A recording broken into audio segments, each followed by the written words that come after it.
Hey Stacker fam, welcome back to the channel. It's the Silver State Stacker. If you're new here, welcome. This is the channel where we talk about everything that has to do with stacking precious metals and storing wealth. Now, I've heard a lot of people in the comments talking about they're not familiar with the term constitutional silver. Like, why haven't we heard about this by now? Well, in this video, we're going to unpack and we're going to talk about exactly what constitutional silver is so that you got a better understanding. Check out this intro and I'll see you on the other side.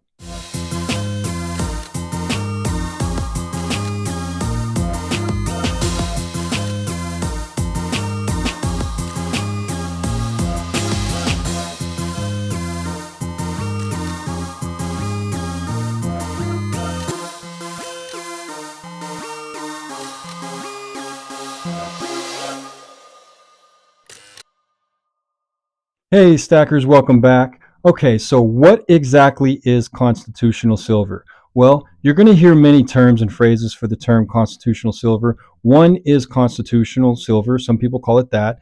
Other people are going to call it 90% silver. And then you're also going to hear the term junk silver. But don't let that fool you. There's nothing junky about any of this stuff. Actually, the term junk refers to the fact that these coins have no numismatic value beyond the metal content inside the coin. Basically, they don't have any collector value. Okay, so there are exceptions to the rules, and there are some of these coins that will have some numismatic value, and I'll point those out as we go. But for the most part, 90% silver or junk silver is referred to US minted coinage that has 90% silver and does not have any collector value to it. So what denominations are there? You're going to have the dime, you're going to have the quarter, you're going to have the half, and you're going to have the dollar. All of these, like I said, contain 90% silver and 10% copper. So going over the dimes, you're going to have your barber, which is a little bit less common, but you will see these around. Now, your barber dimes are going to carry a little bit more of a premium just because they're less common. Now, the thing that you should be aware of is, do you see how slick the coin is?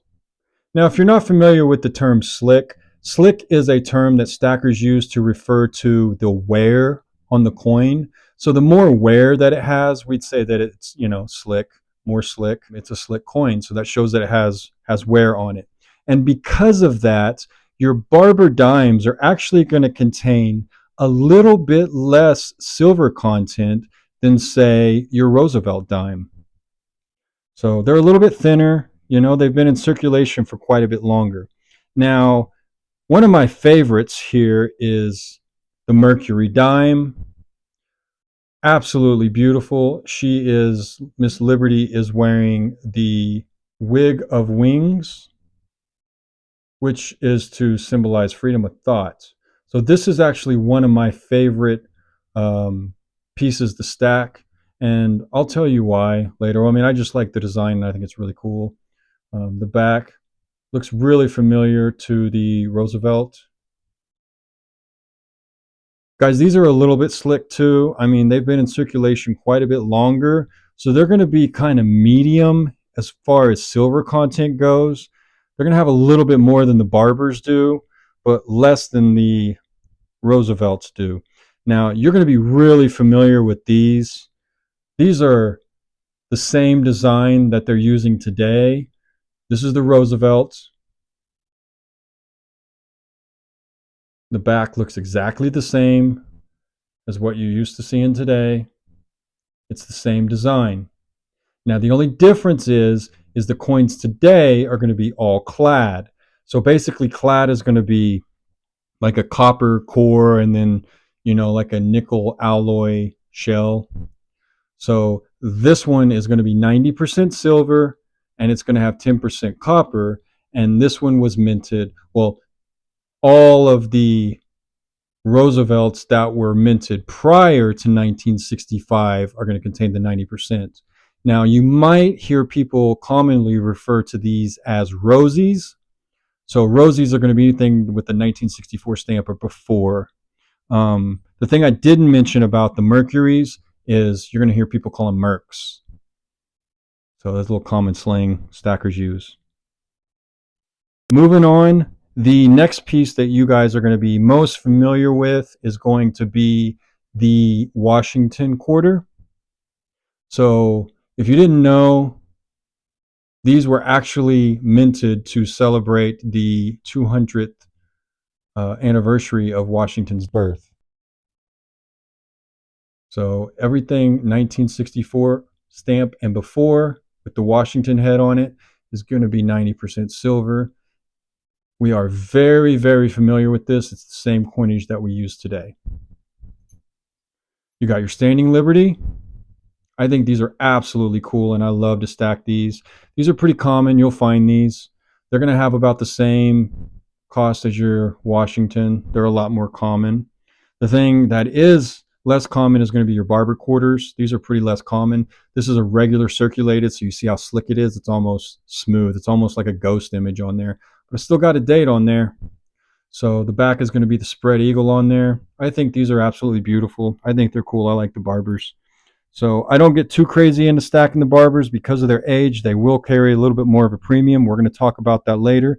Guys, if you're liking this, give me a thumbs up, give me a like, and help the channel out. If you're looking at this over here, remember, I'm going to open this up at the very, very end. It's going to be a little special package, so stay with me. Okay, so we're moving on to the halves. So starting from the earliest, you got your barber, which has the same obverse side. So obverse is the front side or the face side, and then the reverse side is going to be the back side, which has the same flying eagle back there. Next, you're going to have the start of the Walking Liberty. You guys recognize that one. That one's on the current silver dollars that are 999 fine. This was the start of it all right here. It's got the eagle on the back of it. Absolutely beautiful. Very, very well known right there. Then you got your Franklin. Very common. You'll find these. I see the coin roll hunters finding these a lot in the rolls, and they find these a lot too. They're still finding less of the Walking Liberties, but more of the Benjamins. Out of all these are all pretty good. I mean, the Walking Liberty is pretty good. The Morgan, thin. Yeah, the Morgans have been circulated quite a bit longer. Okay, the next 90% is going to be the only year that this was minted, which was 1964, is going to be your Kennedy half. So anything that's 65 and beyond is not going to be the 90% stuff. The cool thing about it is that a lot of people knew that, and so when they came out, they pulled them and stacked them and stored them and preserved them. And so a lot of these are in really, really good condition. This particular one is in a circulated condition, so it's just part of my stack. I highly recommend that you guys don't go for the brilliantly BUs, the brilliant uncirculated and all that stuff, because we're just stacking for the silver content. The more you pay, or the more fine the coin is, you're paying for the collector value and the numismatic value of the coin. So this stuff that I'm buying is going to be circulated stuff. The circulated stuff, you're going to get pretty close to spot price, and I'm going to show you guys how to figure that out in just a minute to break it down. So stay with me. The next thing we're going to move on to is the Morgan dollar. So the Morgan looks a little bit different than the Barbers. So the face is facing the opposite direction. So not to be confused with the Barbers. But these are actually well known, the Morgans. You guys might be familiar with these. These are highly counterfeited, so be careful. Make sure you buy from a trusted and reputable source, somebody who's going to be able to check the metal content and make sure that you're not getting ripped off. So absolutely beautiful. And we got the peace dollar here. So the reason why these things are so cool, this is one of my favorite dollars, the peace dollar, is because these were made to commemorate the end of World War I, and they actually were called peace dollar because if you see here at the bottom, you can see the word peace. They actually had the word peace on them, so that's why they are called the peace dollar, and this is one of my favorite to stack. The Ikes or the Eisenhowers, pretty much most of these were nothing, and they're only going to be worth the face value, which is going to be $1. They do have, different versions, a type 1, a type 2. There was a version that did come out. It was a specialty piece that did contain silver in it, but for the most part, it's going to be all um, clad. So how can you spot this stuff? How can you tell it apart? Well, the easiest thing to do is to pull them. This is how the coin rolls. So you see how shiny that is. So anything that's going to have the 90%, you're not going to see any stripes in there. It's going to be all silver. Whereas if I take, some of the modern day quarters, the Washingtons, the same design, same everything, and we pull those up next to each other, you're going to be able to see the copper content in them. You see the stripes? So the difference is that in the actual 90%, there is no stripe, no copper. So that's how you're able to spot these guys. They stick out like a sore thumb. So that's how you're able to do that. So that's number one, that you will be able to spot if it's a 90%. Number two is that you're going to be able to look at the dates, and you're going to know that anything that has a 1964 date or before, you're probably going to be good to go. Okay, so let's go over some reasons as to why we might want to consider stacking this stuff. Okay, number one is going to be hedge against inflation. Okay, silver has so much intrinsic value. It's been used as money for thousands of years. Silver's not going to go away. It's man's currency. Look, if gold is God's currency, silver is man's currency. So that's one reason that you might consider, stacking this. And unlike paper money, which can be printed pretty endlessly, silver is pretty finite and it holds its value over time. So secondly, why do you want to stack constitutional silver? Is because it's highly recognized and trusted. So if we were ever in a situation where we had to actually barter, where our dollar was no longer valuable, it's highly recognizable. Okay. So I might be careful stacking a whole bunch of the Barber stuff, and the Morgans. People are more familiar with the Morgans, even the Peace. These guys are going to be kind of more numismatic. When we're talking about 90% silver, for the most part, people are stacking, Rosies, they're stacking Mercs, because the cost is going to be cheaper, closer to the premium. Okay. I don't know what's going on. We got crazy, crazy, crazy times right now. We got wars breaking out all over the world. We got countries that are pulling their money out of the dollar as their reserve currency. Times are changing, folks. And so, I really do think that this stuff is very, very important to consider stacking, especially the stuff that we're familiar with, that we're more familiar with, so that if we do get into a situation where we have to barter, then people are going to recognize this stuff. If you take it to, a coin shop, any coin shop is going to be able to exchange you, and they will buy this stuff. That's another reason. Okay. So number three, it's a great way to just diversify your portfolio. So stocks and bonds are going to be volatile. Silver tends to be a little bit more stable, especially during economic downturns. It's going to be interesting to see what happens when, the Feds have dropped the rates. People are probably going to start dumping money into stocks again, and that's probably going to go up. But I think that all assets are going to go up because of this. Anyhow, that's a whole different subject. Give me a thumbs up down there if you think that all assets are going to go up, including precious metals like silver, because of the Fed rate cut. Yeah, let me know your comments down below. Anyways, the fourth reason that you're going to know is constitutional silver. It's really, really affordable. Like pre-2018, this stuff was going below spot price. After 2018, we had the big coin shortage. I think everybody was just pulling, and they were looking for this stuff and pulling it out, doing as much as they could to get this stuff out of existence in case they needed to barter. Okay. So just to give you an example, the face value of this dime right now, so a dime is 10 cents. The face value of this right now, it's going to be about $2.25. At my local coin shop, I'm actually getting this a little bit under spot right now because I'm paying $2. Current spot price right now is about $31.66. Okay, so how do you figure out basically what you're paying for here? That's a lot of confusion. People have a lot of confusion as to what's going on. So the main thing you want to know is that it's about a 1-to-14 ratio. So 14 dimes is what it's going to take to get to 1 troy ounce of silver. Okay, so basically $1.40 face value of constitutional silver will equal 1 troy ounce of silver. Okay, so that's how you're going to calculate that. That will help you out when you go in there, so that way if you're getting a $5 roll of dimes, you'll be able to figure out what you're paying for by spot and then how much you're paying over spot, what kind of premium you're paying.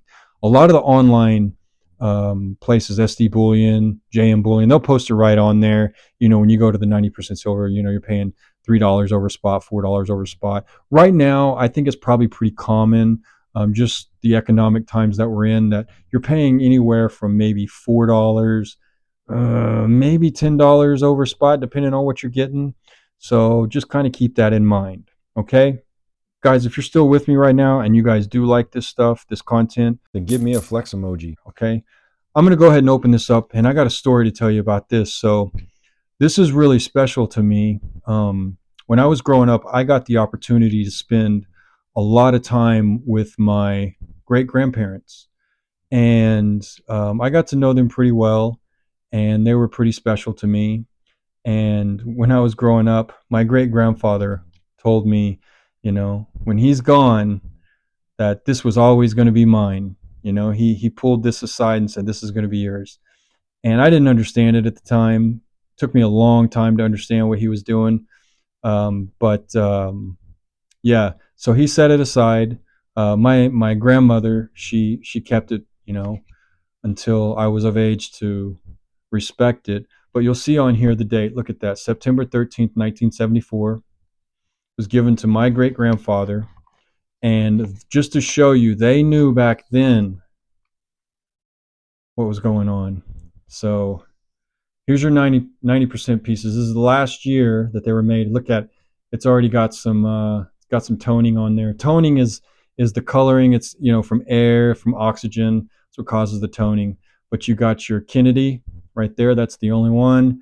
You got your Washington quarter, and you've got your Rosie, and then this one right here, the nickel. The nickel, this one is a 64, so it's all the same year. So this is actually doesn't have any nickel content in it. This one would have some actual copper. This is an actual copper penny because it was pre-1981. So you guys look at your copper pennies. If they're all 1981 or before, you want to save them because they are actual copper content, which now they're changing things. So this is really, really special to me. It's been handed down 1, 2, 3. I'm fourth generation now. My great grandfather, to my grandmother, to my mother, to me. And one day, I'm going to have the opportunity to pass this down to my kids. So, pretty cool.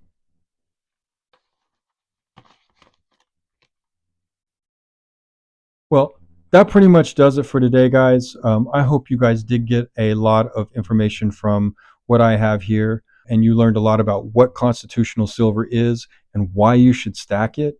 I mean, there's just so many reasons why you would want to stack this stuff. Now, I'm not saying that you shouldn't stack the fine stuff or you shouldn't stack gold or that stuff too, but this stuff is good to have. It's very, very good to be diversified, okay? Widely recognizable.